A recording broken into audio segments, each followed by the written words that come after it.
If it matters to you, it matters to us. Call Tipp today on 1800 938 007. You're very welcome back to Tipp Today with me, Stephen Gleeson here, and I'm delighted to be joined by Susan O'Donoghue in studio here for the relationship slot. And the topic today is parenting the exam students. And Susan, when you look at it, exams year in, year out, roundabout now, it's so difficult for parents of exam students, brothers and sisters of, and the person that's sitting the exam as well. I always think so, and it depends on the actual student then. Your house can be like walking on eggshells for a good while, all depending on the student and how, I have two gone through it and I have another one now going, so I'm well aware of, what you need to be doing and how you need to be taking care of yourself as a parent first. Because if you're not taking care of yourself, you just can't be there for them. And they will push your buttons, Right. There's very few who don't, because it's a hugely stressful time. And as we were just saying before we come on, is there a need for that much stress? In a 2, 3, 4 week period, it's ridiculous, really. It's your whole 5 years or your whole school. Do you know what I mean? From when you go in primary, this is all built up to this. It's ridiculous. Absolutely. Yeah. I mean, half the education system is built on this, old fill the vessel, grind, and the old English Victorian system. Surely it should be more continuous assessment, that it's not all dependent on a 3-hour exam. Yeah, and I would agree 110%, because do you know what? Stress is good, right? If it's not overwhelming and if it's not continuous and if it's not huge.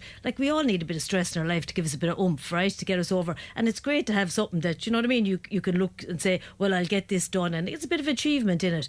But not to the extent of that. I think it's huge. And as you said, continual assessment is the way to go. But I know they've hugely struggled with that over the past few years, even though they're talking about doing that. But I think the exams, in my experience now, seen them on my last... Yeah. I think they've gotten better in the sense that there's a lot of portfolios go in and there's a lot of practical exams, so it's not based fully on the 3 weeks. So I think there's 4 or 5 subjects now. For my last lad, he's doing the Leaving Cert now, that he had to do continual, that he would have done practical, or he would be putting in portfolios. So that's brilliant that you've it done beforehand. So there's a lot of the marks he's gotten already. Yeah. So that helps. It takes the sting out of it, doesn't it, going in? But you could have a bad week going in there, or you could be sick, or something could have happened to you in your family. Anything. It could be. So how are you supposed to... And you have to go back for a year then? Yeah. Well, yeah, you know what? There's the PLC courses. There's a million different ways now. When I was there, I know you're a lot younger than me, Stephen, but when I was going, you didn't have options. That was it. This was, but now there's so many pathways into so many careers. Take a break, take a breath. Yeah. It's okay, And there's enough stress in the world without building it around an exam. So I think the Irish education system should realise that, and the pressure that they're putting, the state is putting on children. Yeah. And I know they have been trying, but one thing I'll say for parents, right, is your child is not what they do. Right, that's a behaviour, and if they're academic or if they're not academic, they're not an exam result. Yeah, they're way more. They are who they are, and see them for who they are, not for what they do. Right, and then you will have kids. Yeah, right. Then you'll have kids who'll perform a lot better because they'll have an enjoyment in it, or they'll have an interest in it. But when you're put under pressure and you feel like this is who I am now, whether I pass or not, there's going to be so much anxiety and so much everything. It's going to lessen your ability to be able to perform. Yeah. So, it's to take the sting out of it and say, you know what, I love you regardless. That doesn't mean that they get a pass and they don't have to do it. There is boundaries and there is expectations, and, that you do put in the effort and you do try and you do your best. But I'm not going to compare you to your siblings or to your classmates, or, I'm not going to go on what the teacher is putting pressure on you to do. I'm not saying teachers do that, but sometimes there might be a bit of pressure, or your peers putting pressure on you. It's okay. You're you, do you. Yeah? Great advice. And I suppose you're looking at college students there, you're looking at others that are there. If you're a parent listening today, what are some effective ways for parents to support their children emotionally during this time? Yeah, it's so hard, right? So the first thing I'd say is parenting is the hardest job in the world. Anybody who's a parent knows that, right? It never ends from the minute you have them till when you pick your plot below in the graveyard. That's kind of the way it is. So my father used to always say, when you enlist, you must soldier, right? And nowadays, I think we're more open to stuff, and we're a bit better at stuff. So I think it's all about taking care of yourselves. We all have needs, right? So if I don't take care of my needs, I cannot be there for somebody else. That's the bottom line. And if I have old traits or old behaviours from my own story, it's important that I examine them, right? Because I know most people will say, oh my God, I could feel myself doing the same thing or saying the same thing as my parents said, and you can see the person cringing. So there's your chance now to examine that and see what's going on for me that I feel like this is not sitting right for me and I need to do something around it. And then it's about the practical tips, right? If we're looking at how am I going to support my exam student, right? It's focus on the mindset, right? So instead of the focusing on the heavy academic grinds and the emphasis on children getting it right, that mindset before the exam, it's looking at, are you okay? How is things for you? How are you feeling emotionally? Get an A in taking care of yourself emotionally, and then you'll definitely do your best because you'll be in a better place to do it. So it's about supporting them to do that. It's about focusing on keeping calm. One thing I find around keeping calm is the breathing is brilliant. The way they say breathe in for whatever you can, if it's 5, if it's 6, if it's 7, if it's 8, but just breathe out for longer, right? Okay, so yeah. it really, really works. I'm being honest, if I have to stand up in front of a crowd, if I have to do anything that I'm nervous about, I do it myself, and it really, really works, right? So I'd say that kind of thing. I know you can also get, the herbal remedy. I know I got it sometimes from some of the lads that are gone ahead of this lad, and it helps as well. Anything you can do, to help them. And it's about keeping the house calm, Okay, and yeah. pick your arguments, That's the thing. They may be more snappy, they may be more anxious, they may be more, you know what I mean? We all know the teenage attitude. It may get a bit more severe in these times because they are stressed. Right. Yeah.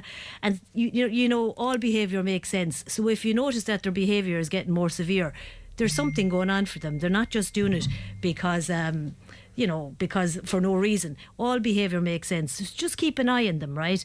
And make sure you go out and do things you love. Make sure you're taking care of yourself. Make sure you're going out with your friends or whoever you can talk to and talking to them about the stress you're feeling around it. Or that, I just want to go home now and tell them exactly what I'm feeling around this. Make sure you have someone to chat with yourself. That's what I would be saying. So I'd say it's very important to take care of yourself in this. Physical health, get them out as much as you can. Make sure they're sleeping right. Make sure you give them the meals on the tables, the good dinners, if you can at all. Bring the dog for a walk, drag them out with you. Make sure that they're not on the screens too much if you can. And then if they need a break on the screens, make a plan with them beforehand. Don't be leaving it to the last minute and they getting angry when they're on the screen for 2 hours. Do you know what I mean? Make a plan. So that normal routine is very important to keep as well. Very important. And just remember, they probably will, in my experience, push your boundaries around that time, right? They will. So just try and stay calm, take care of yourself in it, go outside the door, have a couple of deep breaths, come back in. And then, of course, there's a limit that you're going to put up with too. If they cross a boundary that's a boundary too far, just speak calmly with them around it, around what's happening for you and what your expectation is. And Susan, what role does parental involvement play in a student's academic success and just their mental well-being during stressful times? Yeah, well, I think I think our job is to slowly and surely leave our children go. That's our job, right, as parents. That's what parenting is about. It's about giving our children the ability and the skills they need to be able to stand on their own 2 feet. And to do that, we need to be able to do that. So we need to model the behaviour. All right? And that's very important. That's why I'm always talking about taking care of yourself first before you try and sort your children out, right? Because that's what we think we do. We think we're fixing them. There's nothing to be fixed in a child, right? Yeah. They're precious and unique the way they are. Right? They may rub up against you the wrong way, or they may you may clash. That's an opportunity to have a look at yourself, not them. Okay? Because whatever's going on for you, they're touching into something in you. So now it's about having a look at yourself. Of course, if they cross the boundaries where they're screaming and roaring, and there has to be boundaries as well, right? But if you have a child, and you'd often hear parents say, I love all my children the same. We don't. There's no point in saying it. We don't. We love them all differently because each relationship is different. It doesn't mean that we love them any less, but we certainly love them differently. Does that make sense? Yeah. Absolutely, You know, yeah. because you hear people and they're nearly on the defence saying, oh no, I love all my children the same. You know, no, I wouldn't tell, because they're afraid they'll get into trouble nearly for saying that. And we love them all differently. That's the way it is. I'm unique, they're unique. We all have different relationships. At times you might get on with some better than you do with others because their personality kind of, you know, works better with yours. You know what I mean? Or their story Yeah. is more in line with yours. And that's okay. That's okay. Let's not beat ourselves up over stuff like that, and let's take care of ourselves. Now, Jigsaw is a great support as well. You know, they're great for youth's mental health and all that. But just remember, it's about focusing on the child, not on the academic. Yeah? It's really good advice, Susan. And, you know, what signs should parents look for that their child may be experiencing, you know, exam-related anxiety or stress, or just general anxiety and stress? Yeah. Sure, we know our children, don't we, to a certain extent. We'll never truly know them inside and out, but we do know them to a certain level. And you'll see changes in behaviour. You know, maybe they'll start, you know, not speaking to you as much as they used to. And that happens anyway with teenagers because they do pull away because that's what they're supposed to do. They're supposed to pull away and try and, you know, get out on their own and live on their own. But it's, how is my relationship with my teenager? You know, is it okay to speak with them, or do I speak at them or to them? Yeah. There's a big difference, isn't there? It's like I remember being in college years and years ago, and one of my colleagues came in and she said, she said, I got such a fright last night. She said, my child, they were only smallies at the time, I think they were in primary school, and they were pulling at her for attention, right? There was two of them there. And she was just like, oh my God, please, you know, give me a break. And then her friend rang the doorbell and everything stopped because her friend wanted to chat.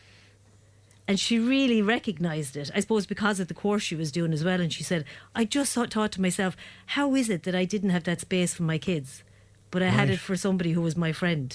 And then it's not about stopping for everybody, or it's not about my time doesn't matter. And, you know, it's about giving time to yourself so that you know what it's like to give time to somebody, and then you can sit with somebody. Does that make sense? Yeah, absolutely. Yeah. So you kind of make sure, you know, it's like you put on the life jacket on yourself first before someone else to make sure you and can it's breathe. giving your children that space, you know what I mean? That you listen to them, because we're always trying to fix when it's our kids, right? There's nothing to be fixed. They're perfect the way they are. What they need is accompaniment and guidance. Does that make sense? If they ask for, not about telling them what to do now. Remember, advice is not about advice. It's about handing it back to them and saying, I wonder how you would sort that out. So if you're in a good place personally, you're better placed to give the Do that. advice. Because if you're not, if I'm anxious, if there's a mortgage, if there's, you know, if I'm not on good terms with my partner, or if I don't have a partner, or if I'm falling out with my mother or my sister or my brother or whatever, right, my best friend, and I'm sitting there and I'm stressed anyway, and then my child comes to me, sure, I'm not able for that. Yeah. You know, so it's, and I know stuff happens in life and we always have stuff coming up. So it's about taking care of yourself first, yeah? Oh, Yeah. brilliant. Well, look, when you're talking about stress and online, we've been talking this morning about the Tipperary hurlers and the abuse that they're getting online. Social media is frightening because they could read something there that affects you as well, and you can relate that to the exam stress too. Oh, it's you know what? And I, you know, since the face has come off of it, you know, since you're not face to face with somebody who's saying this stuff to you, it's gone really out of control. You know, so I can only imagine how all those Tipperary hurlers feel today. They were, you know, in that firing line, which is totally inappropriate. But our children go through that as well. Yeah, and that's why, like, no phones in the bedroom. You know what I'm saying? And like, make the rules. Sit down and speak with them. Sit down and say, okay, how can we be fair around this? You know, it's a negotiation, yeah? It's not, if you come in telling somebody, they'll get their back up and they'll get defensive. But if you come in with a skill set of, listen, how are we going to organise this so you're okay and I'm okay? Yeah, that's the key. You know, it's not about, if you start to tell somebody, they'll get their back up. You know, you're fighting against swimming against the tide, as they say. You know, so it's about that lovely speaking with them. Yeah. Susan, that's fantastic. Listen, thank you so much for joining me this morning in studio. Thanks for having me, Stephen. And that was Susan O'Donoghue, our relationships law, talking here about the exam students and parenting them. Well, I hope you enjoyed this morning's edition of Tip Today, and join us again soon. We're going to take a quick break before news. Bye for now. Have a great day. Tip FM's Tip Today. With Slattery's Garage, Puck On. Main Peugeot dealers in the Premier County. And now stocking the full range of the luxury French car brand DS Automobiles. Book your test drive today with Slattery's Garage, Puck On. See slatterysgarage.ie.